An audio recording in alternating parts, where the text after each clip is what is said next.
Hello भैया, कैसे हो भैया। तो हेलो छोटे भाई लोग, कैसे हो मुझे आप बताओ सबसे पहले। और सबसे पहले इम्पोर्टेंट बात मैं आपको अगर बोलूँ तो लिखो यार अपना अपना कितना आपने घिसा, कितना ग्राइंड किया, अगर 1% इम्प्रूवमेंट की कि नहीं वो कमेंट में बताओ यार। क्योंकि एट द एंड काम होना इम्पोर्टेंट है। चाहे आप कोई भी बुरी आदत पालो नहीं पालो, नशे करके काम करो, बट काम होना चाहिए।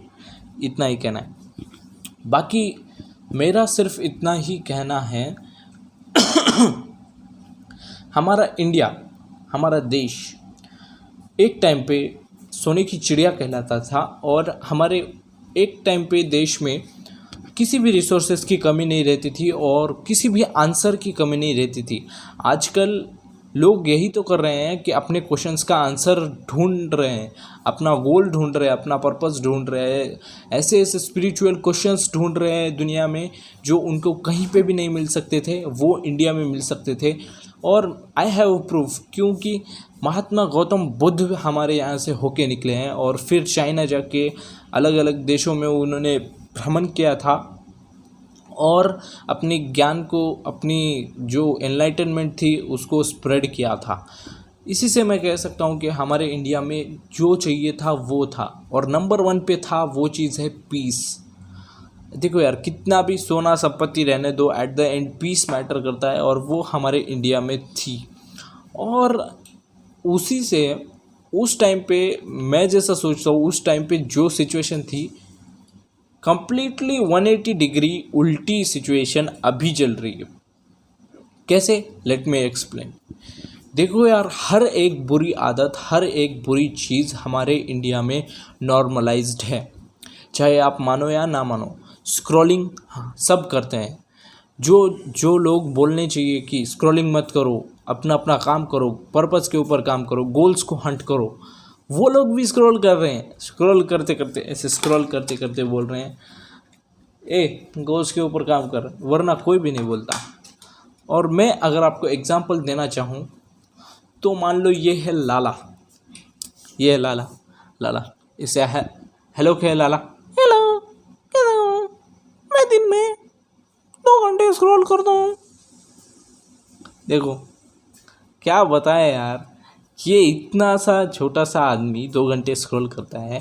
इससे ये अगर एक आदमी है जो मुझसे बड़ा है और इसको बताना चाहिए कि मुझे स्क्रॉल, इसको पता है कि स्क्रॉल करना बहुत बुरी बात है और स्क्रॉलिंग के बजाय और बैड हैबिट्स हैं, इसको पता है कि वो मुझे नहीं करनी चाहिए, बट ये मुझे देख रहा है कि मैं ये बुरी आदतें कर रहा हूँ, बट ये मुझे नहीं बोलता। क्यों? क्योंकि ये सब आदतें नॉर्मलाइज्ड हो चुकी हैं हमारे देश में। फिर अगर ये मुझसे नहीं कहेगा तो कौन कहेगा? हाँ, देखो कैसे स्माइल कर रहा है साला। ये प्रॉब्लम है जो मैंने अभी एक्सप्लेन की।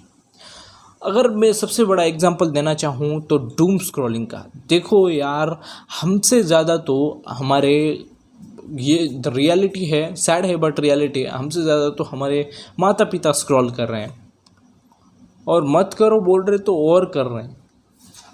इतना ईज टू यूज़ किए कर चुके हैं ये लोग। और आपको पता नहीं होगा, ये थ्योरी मैं बचपन से लेके चलता हूँ कि हर एक बुरी चीज़ है ना, उसका आविष्कार कुछ ना कुछ बहुत अवघड़ काम में इजी टू यूज़ हो इसलिए किया गया था। जैसे कि अगर बॉम्ब का एग्जांपल दूँ, एक्सप्लोजिव्स का, तो वो बनाए थे नोबल, अल्फ्रेड नोबल, मतलब जिनके नाम पे हमें, मतलब जो नोबल प्राइज़ दिए जाते हैं ना, वो उनके नाम पे, उस महान आदमी के नाम पे ये प्राइज़ दिए जाते हैं ना, नोबल प्राइज़। उस आदमी की मैं बात कर रहा हूँ, उसने एक्सप्लोजिव्स बनाए थे। और किस लिए? उस टाइम पे रेलवेज का ज़माना आ चुका था और रेलवेज बड़े बड़े पहाड़ों से नहीं जा सकती थी। रेलवे क्या ऊपर से जाएगी क्या पहाड़ की? पहाड़ तोड़ के ही जाना पड़ेगा। तो पहाड़ तोड़ने के लिए बहुत मेहनत लगती थी उस टाइम पे, खाने के लिए भी कुछ भी नहीं था। तो उन्होंने ईज टू यूज़ एक्सप्लोजिव्स बनाए थे ताकि पहाड़ तोड़े, एक टनल बनाए, सिंपल सा अपना काम है, एक रेलवे निकाले और अपना अपना काम बनता जाए। बट आज के टाइम पे उस एक्सप्लोजिव्स का यूज़ आपको पता है? पता ही होगा यार, सबसे ज़्यादा इंडिया में यूज़ होता है वो। हर किसी साउथ की पिक्चर में देखो एक बड़ा सा एक्सप्लोजिव होता है। देख रहे हो किस लेवल पे जिस पर्पज़ के लिए ये चीज़ बनाई गई थी उससे कम्प्लीटली अपोजिट पर्पज़ पे ये चीज़ डबल मात्रा में यूज़ की जा रही है। वैसे ही ये शॉर्ट्स का जो आविष्कार किया था उस बंदे ने इसलिए शॉर्ट्स का आविष्कार किया था, इसलिए वो शॉर्ट्स का आइडिया इम्प्लीमेंट किया था ताकि जो भी कॉरपोरेट लोग हैं या फिर जो भी दिन भर थक के आते हैं, फिर जब वो आराम करेंगे, आराम करते टाइम उनको अगर उनके किसी क्वेश्चन का आंसर चाहिए होता है तो उनको शॉर्ट्स के द्वारा मिल सके। बट ये कंपनीज़ यूट्यूब वगैरह जो भी इनको ओन करता है, ये साले क्या कर रहे हैं, हमको शॉर्ट्स का लत लगा रहे हैं। आज के टाइम पे देखो लॉन्ग वीडियोज़ कोई भी नहीं देखता, अगर देखता भी है तो 2x पे देख रहा है, ये मैंने बहुत ऑब्जर्व किया है। और जिस पर्पज़ के लिए ये भी चीज़ बनाई गई थी उस बॉम्ब की तरह, उस पर्पज़ के लिए इसका यूज़ नहीं हो रहा है, बल्कि कम्प्लीटली अपोजिट पर्पज़ के लिए हो रहा है।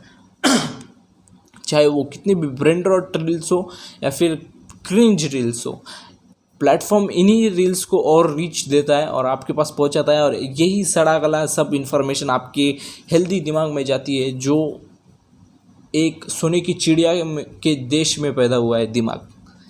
पता है क्या, यही प्रॉब्लम है कि नॉर्मलाइज कर दिया गया है। और इस प्रॉब्लम, ये एक बहुत बड़ी प्रॉब्लम है। मैं कितना भी कहूँ कि ये छोटी प्रॉब्लम है, ये बहुत बड़ी प्रॉब्लम है। अगर मैं आपसे कहूँ कि आप फिक्स करके दिखाओ, कोई भी नहीं कर पाएगा। मुझे सिर्फ चाहिए 100 लोगों की टीम, क्योंकि स्वामी विवेकानंद जी ने कहा था, हमारे टीचर एक थे बहुत कहते थे, स्वामी विवेकानंद जी ने कहा था कि मुझे देश बदलने के लिए, पूरा भारत बदलने के लिए ज़्यादा लोग नहीं चाहिए, सिर्फ 100 लोग चाहिए। और वो 100 लोग ऐसे चाहिए जो 100% मेरी आइडियोलॉजी से एग्री करें। मुझे वही 100 लोग चाहिए और उनको मेरा रिक्वेस्ट है कि इस चीज़ को अगर हमें कम्प्लीटली रिमूव करना है तो हमें इसे नॉर्मलाइज करना बंद करना पड़ेगा। तो आज से ही जितने अपने छोटे भाई है, जिसको भी बोल सकते हो, जो भी दिखता है उसको बोल सकते हो, उसको सजेशन दो, उसको बोलना सजेशन चाहिए, एक एडवाइस चाहिए। तो अगर वो सामने वाला हाँ बोले, नहीं बोले तो रहने दो, हाँ बोले तो बोलो कि ऐसा ऐसा होता है, दिमाग थक जाता है अलग अलग इमोशंस फील करके। बाकी यही है पर्पज़, इसी से ये चीज़ क्योर हो सकती है। वरना आप भी इसकी तरह प्रॉब्लम्स को इग्नोर करते जाओगे तो इंडिया वैसे ही सड़ चुका है और वैसे ही सड़ा हुआ रहेगा। बाकी अगर आप भी चाहते हो मेरी तरह मनी मैक्स और मेंटल हेल्थ मैक्स करना इतनी कम उम्र में, तो make sure to check out pinned comment and link in the description of my life max course. तो मैं आपसे मिलता हूँ नेक्स्ट वीडियो में, तब तक के लिए बाय।